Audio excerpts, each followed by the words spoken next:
PM મોદીની આ America મુલાકાત ખૂબ ખાસ માનવામાં આવી રહી છે અને સંરક્ષણ ક્ષેત્રે ભારતને આનાથી મોટો લાભ થવાનો છે।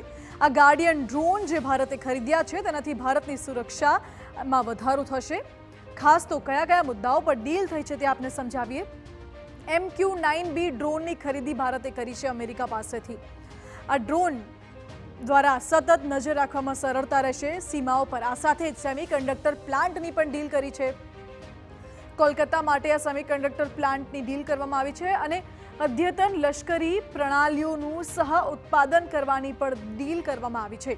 તો મેન્ટેનન્સ, રિપેર અને ઓવરહોલિંગ MRO ઇકોસિસ્ટમની પણ પૂરેપૂરી વ્યવસ્થા કરવામાં આવી છે। આ પ્રકારની ઇકોસિસ્ટમ બનાવવામાં આવશે કે સંયુક્તપણે રિપેરિંગ અને મેન્ટેનન્સ અદ્યતન ટેકનોલોજીનું કરવામાં આવી શકે। આ સાથે C-130J સુપર હર્ક્યુલિસ એગ્રીમેન્ટ પણ કરવામાં આવ્યો છે।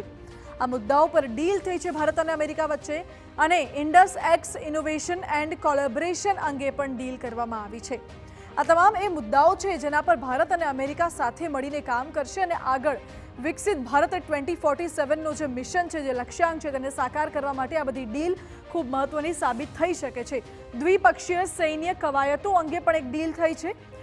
વડાપ્રધાન નરેન્દ્ર મોદી અને જો બાઇડન વચ્ચે અમેરિકાની આ મુલાકાત દરમિયાન આ વિષયો પર ડીલ થઈ છે, જેમાં અલગ અલગ મુદ્દાઓ છે। હવે ડ્રોનની જે ડીલ થઈ છે તેમાં તેની માહિતી આપને આપી દઈએ કે ભારત અને US પાસેથી ખરીદશે 31 MQ-9B ગાર્ડિયન ડ્રોન। ભારત આ ડ્રોન US પાસેથી ખરીદવાનું છે, તેની વિશેષતાઓ ખૂબ છે। આ ડ્રોન ખૂબ જ અદ્યતન MQ-9B ગાર્ડિયન ડ્રોન છે, જેના થકી સીમાઓ પર નજર રાખવામાં દૂરથી પણ નજર રાખી શકાશે। ભારતીય ઇન્ટેલિજન્સ, સર્વેલન્સ અને રિકોગ્નાઇઝેશન ક્ષમતામાં પણ વધારો થવાનો છે આ ડ્રોન થકી। આ ડ્રોન થકી કોઈપણ વ્યક્તિને, કોઈપણ વસ્તુને ઓળખવું ખૂબ સરળ બની જશે। 16 ડ્રોન હવાઈ સુરક્ષા માટે, દરિયાઈ સુરક્ષા માટે રાખવામાં આવશે।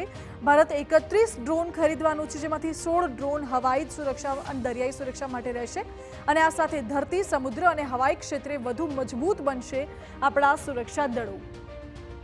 આ ડ્રોન દ્વારા સતત બાજ નજર રાખવી પણ શક્ય બનશે। હવે સેમિકન્ડક્ટરની જે ડીલ થઈ છે તે વિશે પણ આપને માહિતી આપી દઈએ, જેમાં પીએમ મોદી અને જો બાઇડન વચ્ચે સેમિકન્ડક્ટર મુદ્દે ચર્ચા થઈ છે અને ભારત અને અમેરિકા વચ્ચે સેમિકન્ડક્ટરના ઉત્પાદનને લઈને ડીલ થઈ છે, જેમાં કોલકાતામાં નવો સેમિકન્ડક્ટર ફેબ્રિકેશન પ્લાન્ટ સ્થાપવા અંગે ચર્ચા કરવામાં આવી છે। સેમિકન્ડક્ટરનો નવો ફેબ્રિકેશન પ્લાન્ટ કોલકાતામાં સ્થપાશે, જેના થકી એડવાન્સ સેન્સિંગ, કમ્યુનિકેશન અને ગ્રીન એનર્જીને પ્રોત્સાહન મળવાનું છે। સેમિકન્ડક્ટર ક્ષેત્રે ભારત ધીરે ધીરે ખૂબ આગળ વધી રહ્યું છે અને આ વખતે કોલકાતામાં તેનો પ્લાન્ટ સ્થાપવા માટેની ચર્ચા કરવામાં આવી છે। ભારત અને સેમિકન્ડક્ટર માટે US સાથે ભારતે ડીલ કરી છે। આ તમામે મહત્વપૂર્ણ